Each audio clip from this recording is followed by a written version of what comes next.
Hello guys, আপনারা সবাই কেমন আছেন? আশা করি ভালো আছেন। আর আমি অনেক ভালো আছি। চলে এসেছি একটা আপনাদের সঙ্গে রেসিপি শেয়ার করার জন্য। দেখুন, এইভাবে যদি রান্না করেন করলাটা তিতই লাগবে না, এতটা সুন্দর লাগবে খেতে। আর আপনাদের সঙ্গে সেটাই শেয়ার করব। দেখুন আমি কীভাবে রান্নাটা করি। দেখুন, দিয়ে দিলাম পেঁয়াজটা, তারপরে দিয়ে দিলাম কাঁচা লঙ্কা, তারপরে দিয়ে দিলাম তেল সম্বারা মানে পাঁচফোড়ন,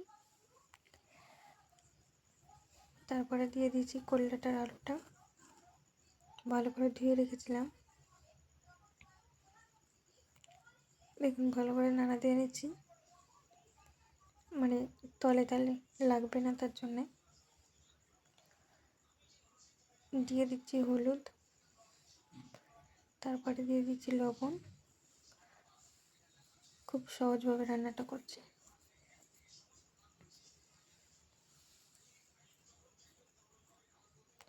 ভিডিওটা যদি ভালো লাগে থাকে সবাই লাইক কমেন্ট শেয়ার করে যাবেন। সাবস্ক্রাইব করতে বলবেন না, প্লিজ সাবস্ক্রাইব করবেন। আপনাদের কাছে একটা রিকোয়েস্ট, প্লিজ সাবস্ক্রাইব করবেন।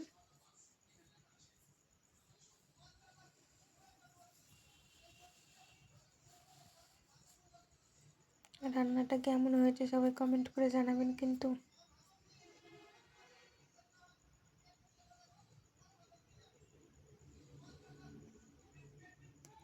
দেখুন আমার লাল লাল করে ভেজে নিয়েছি, কতটা সুন্দর লাগছে। খুব একটা মোবাইলে ভালো দেখাচ্ছে না, কিন্তু এমনিতে খুব ভালো করে ভাজা হয়েছে। দেখুন কতটা সুন্দর হয়েছে। কতটা আপনাদেরকে দেখাতে পারছি সেটা আমি বলতে পারছি না, কিন্তু অনেকটাই সুন্দর হয়েছে, খেতে অনেকটা টেস্টি হয়েছে।